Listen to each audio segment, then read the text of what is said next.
Good morning student. Class 11th की 6th poem है बेटा। चंपा काले काले अक्षर नहीं चिन्हती है, जिनके लेखक हैं त्रिलोचन। सबसे पहले हम त्रिलोचन जी का जीवन परिचय करते हैं कि त्रिलोचन जी का जन्म सन 1917 में चिरानी पट्टी जिला सुल्तानपुर तथा उत्तर प्रदेश में हुआ था। कब हुआ था इनका जन्म? 1917 ईस्वी में। कहाँ पे हुआ था? जिला सुल्तानपुर के उत्तर प्रदेश में हुआ था। इनके बचपन का नाम वासुदेव सिंह था। क्या था इनके बचपन का नाम? वासुदेव सिंह था। इन्होंने अनेक काव्य रचनाएं भी की थी।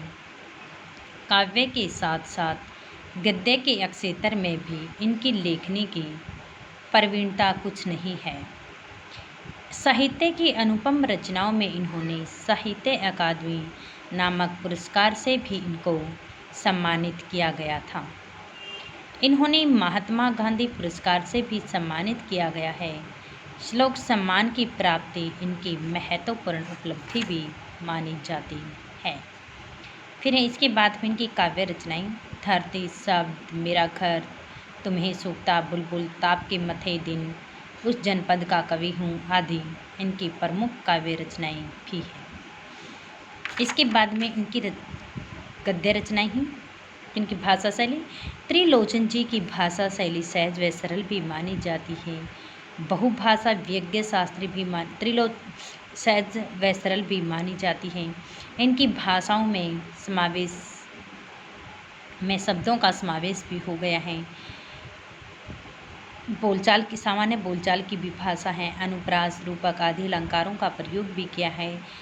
तत्संस्कृत के तत्सम तत्पुरुष शब्दों का भी प्रयोग है। इनकी जो भाषा शैली है वह हृदय को छू लेने वाली भी मानी जाती है। इसके बाद में है चंपा काले काले अक्षर नहीं चिन्हती, जो पोएम हमारे उसके सार बढ़ते हैं। इसमें क्या बताया गया है कि इसमें इसके कवि त्रिलोचन द्वारा रचित कविता धरती नामक संग्रह से संग्रहित की गई है। इसमें त्रिलोचन जी जब अपनी पुस्तकों को पढ़ रहे होते हैं तब उसके घर में एक चंपा नाम की लड़की होती है जो उनके घर का कामकाज करते। वह अनपढ़ हैं। उसे ये नहीं पता होता कि जो किताबों के अंदर ये काले अक्षर छिपे वे क्या हैं।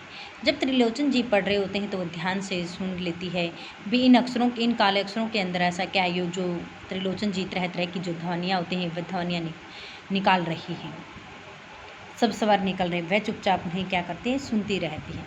कभी उसकी कलम को चुरा लेती है, कभी उसके कागज़ को चुरा लेती है, गायब कर देती है। और वह चरावाहे की बेटी है। ऐसे वह शरारतें करती रहती हैं। कवि से पढ़ने लिखने की सीख उसे भी बताता है। कवि त्रिलोचन जी फिर उसे चंपा से कहता है कि बेटा आप भी पढ़ो लिखो, क्योंकि पढ़ाई लिखाई बहुत काम आती है। तो चंपा उसे कहती है कि नहीं, पढ़ने लिखने के बाद तो इंसान बहुत दूर चले जाता है, लेकिन मैं ऐसा नहीं करूँगी। फिर त्रिलोचन जी से कहते हैं कि गांधी जी भी चाहते हैं कि पढ़ना लिखना सीखें।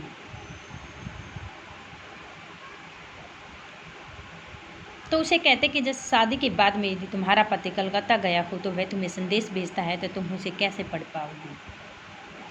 तो सुनते ही चंपा का क्रोध फूट पड़ता और वह निश्चय ही कर लेती है कि मैं विवाह ही नहीं करूँगी। तो फिर वह उसे त्रिलोचन जी से कहते कि विवाह तो हो गई। फिर वह कहते कि यदि विवाह हो भी जाए तो मैं अपने पति को नहीं जाने दूंगी, मैं उसको अपने पास ही रखूँगी। तो वह कहते कि उस समय क्या होगा, कलकत्ता पर वज्र गिर जाए, पत्थर गिरे, कलकत्ता ही समाप्त हो जाए, उसमें ऐसा कुछ भी ना बचे, टूट फूट हो जाए वहाँ पर। तो इसलिए मेरे जो पति होते वो कहीं भी न जाने पाए, क्योंकि वह ये नहीं जानती कि पढ़ाई लिखाई करने के बाद भी व्यक्ति अपने हर प्रकार के कार्य कर सकता है। क्योंकि उसे ये नहीं पता होता कि पढ़ने लिखने से क्या, तो सिर्फ वो ये जानती है कि पढ़ने लिखने के बाद व्यक्ति दूर चला जाता है और दूर जाने के बाद वह अकेली रह जाते और वह ऐसा होने नहीं देती है। अब इसकी व्याख्या करते हैं। इसके फर्स्ट पैराग्राफ की व्याख्या हमारी, चंपा काले काले अक्षर नहीं चिन्हती। चिन्हती यानी कि पहचानती है। जो चंपा है वह काले काले अक्षरों को नहीं पहचान पाती है। चंपा काले काले अक्षर नहीं चिन्हती। मैं जब पढ़ने लगता हूँ वह आ जाती है, खड़ी खड़ी चुपचाप सुना करती है। सबसे पहले इसमें हमें प्रसंग लिखना है। प्रस्तुत पद्यांश हमारी हिंदी की पाठ्य पुस्तक आरोप भाग 1 में संकलित चंपा काले काले अक्षर नहीं चिन्हती है नामक कविता से ली गई हैं। इसमें इसके कवि त्रिलोचन जी हैं। इन्होंने इन पंक्तियों में किस चीज़ का वर्णन करते हुए कहा है कि कवि अनपढ़ चंपा द्वारा अक्षरों को देखकर बहुत ही व्यक्त हो जाती है।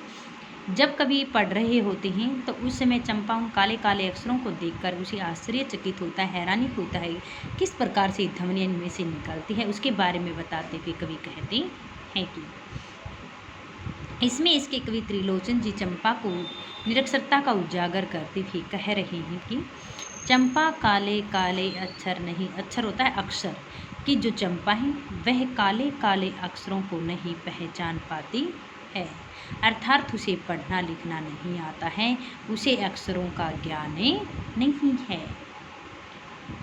चंपा काले काले अक्षर यानी कि फिर वही बात कि चंपा को पढ़ना लिखना नहीं आता है, वह इन अक्षरों को नहीं पहचान पाती हैं, क्योंकि उसके लिए सभी अक्षर क्या होते हैं, एक समान ही दिखाई देते हैं।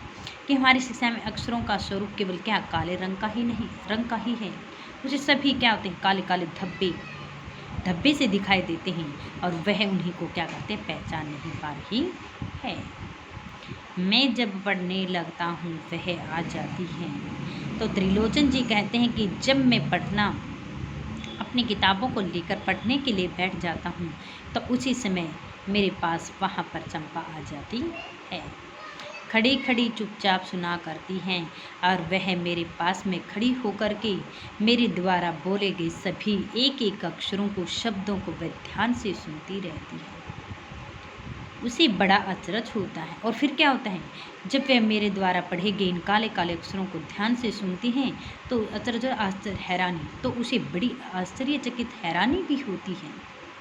क्यों होती है उसे हैरानी, कि इन काले चिन्हों से कैसे ये सब स्वर, कि इन काले काले अक्षरों से जो त्रिलोचन जी ये कैसे तरह तरह की जो ध्वनियाँ होती हैं वह ध्वनियाँ निकाल रही हैं, बोल रही हैं, कि काले अक्षरों के द्वारा बोले जाने वाली तरह तरह की ध्वनियाँ कैसे आती हैं। मुझे तो सभी ये अक्षर होते हैं, शब्द जो होते हैं एक जैसे दिखाई देते हैं काले, लेकिन फिर कि जो बोल रहे हैं ये सुन कह रहे हैं तो उन सभी शब्दों के अंदर ये ध्वनियाँ कैसे निकाल रही हैं। वो बेचारी ऐसे क्या आश्चर्यचकित हैरान रहती है।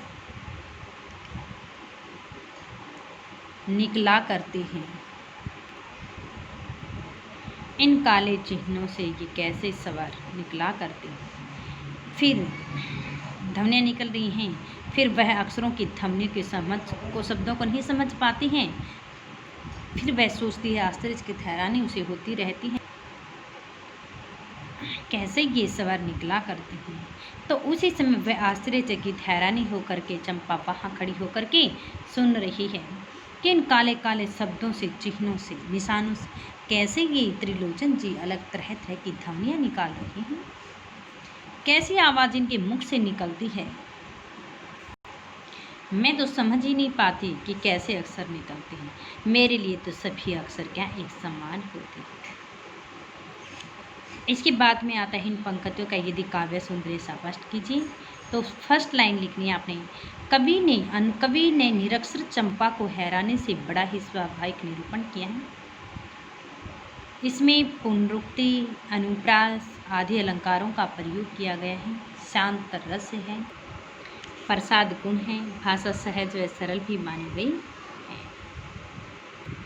इसके बाद में इसके क्वेश्चन आंसर हैं। किसमें बताया, कवि का नाम बता क्या था, त्रिलोचन जी। कविता कौन थी, चंपा काले काले अक्षर नहीं चिन्हती है। इसके बाद कवि ने अवतरण में किस चीज़ का स्वाभाविक चित्रण किया है। कवि ने निरक्षर चंपा की, यानी कि कवि जो पढ़े लिखे थे वह उस चंपा की हैरानी का बड़ा ही उन्होंने स्वाभाविक चित्रण किया है। चंपा को किस चीज़ का ज्ञान नहीं था, वह पढ़ी लिखी नहीं थी, उसके लिए सभी शब्द, सभी अक्षर एक समान लगते थे, काले काले ये सभी अक्षर एक जैसे ही दिखाई देते थे। चंपा के माध्यम से काव्य कौन से मार्मिक विषय की अभिव्यक्ति करना चाहता है, कि चंपा नामक लड़की के माध्यम से प्लान की घर टूटने जैसे होती है। कि उसके लिए क्या कहते हैं कि आश्चर्य के देखिए मार्मिक अभिव्यक्त किया गया है कि जो व्यक्ति पढ़ा लिखा होता है उसके तो घर जाता है, क्योंकि आदमी जो दूर हो जाता है ये हो जाता है, उसकी प्लान वर्ती जो अलग तरह तरह की होती है। चंपा को किस चीज़ की हैरानी होती है? चंपा को इस चीज़ की हैरानी होती है कि जब त्रिलोचन जी अपनी किताबें पढ़ रहे होते हैं तो उस समय वह उनके पास खड़ी होती हैं और वह पढ़ते समय उनके मुख से तरह तरह की ध्वनियाँ निकलती हैं। तो वह आश्चर्यचकित होता है कि सभी मेरे लिए तो ये सभी काले अक्षर हैं, लेकिन इन काले अक्षरों में से त्रिलोचन जी तरह तरह की ध्वनियाँ कैसे निकाल रही हैं। उसी तरह के बहुत आश्चर्य होता है। चंपा किनके संबंध को नहीं समझ पाई है? चंपा हर शब्दों के अंदर से निकली हुई इन ध्वनियों को नहीं समझ पाती है। उसे बहुत आश्चर्य होता है कि इन चिन्हों में क्या पड़ता है, कैसे आवाज़ आती है, कि ये कैसे इनको पढ़ रही हैं, कैसे तरह तरह की आवाज़ें आ रही हैं, इनके मुख से निकल रही हैं। तो चंपा इनके संबंध में कुछ भी समझ नहीं पाती, क्योंकि वह अनपढ़ है, उसे पता नहीं, उसके लिए सभी अक्सर एक समान दिखाई देते हैं। चंपा को किस बात का अचरज होता है और उसके अचरज में क्या सत्य छिपा हुआ है? जब त्रिलोचन जी पुस्तक पढ़ रहे होते हैं उस समय चंपा उनके पास आकर खड़ी हो जाती हैं और चंपा को यह रहने तक कि पुस्तक के अंदर सभी काले काले अक्षर हैं, चिन्ह हैं, लेकिन उसे आश्चर्य इस बात का होता है कि उनके निरक्षर होने का, अनपढ़ होने का एक सत्य छिपा है कि अक्षरों में त्रिलोचन जी तरह तरह की जो ध्वनियाँ होती हैं वो किस तरह से निकाल रही हैं। उनके विषय में वह कुछ नहीं जानती। हिंदी, इंग्लिश, मैथ, साइंस सभी के तरह के अगर पढ़ते हैं तो ध्वनियाँ तो सभी के अंदर निकलती होती हैं, सभी का उच्चारण भी अलग होता है, लेकिन वह कहते हैं कि इन ध्वनियों के विषय में कुछ नहीं जानती। क्या कौन कौन से विषय होते हैं, शब्दों के अंदर से क्या निकलता है, कवि के मुख से ऐसी ध्वनियाँ क्यों निकल रही हैं, ऐसे निरक्षर शब्दों को वह नहीं पहचान पा रही है, इसलिए उसे आश्चर्य होता है। चंपा किन संबंधों को नहीं समझ पाती और चंपा कवि त्रिलोचन के द्वारा पढ़े गए उन अक्षरों को, उन ध्वनियों के संबंधों को नहीं समझ पाती है कि इन काले चिन्हों को पढ़ते हुए ये कैसी कैसी ध्वनियाँ निकाल रहे हैं। इन ध्वनियों से निकालने वाले, अक्षरों से निकलने वाली जो ध्वनियों के संबंध का कोई विज्ञान उसे प्राप्त नहीं होता है, किस तरह से निकल रही होती हैं, उसे आश्चर्य होता है, हैरानी होती है और वह बार बार त्रिलोचन से आप ये ऐसा कैसे ले, मेरे लिए तो सभी अक्षर एक समान हैं। क्यों है उनके लिए अक्षर? क्योंकि वह अनपढ़ है, इसलिए सभी अक्षर उसे एक जैसे दिखाई देते हैं। इसलिए चंपा किन्हीं किसी प्रकार के विषय के संबंधों को वह पहचान नहीं पाती है,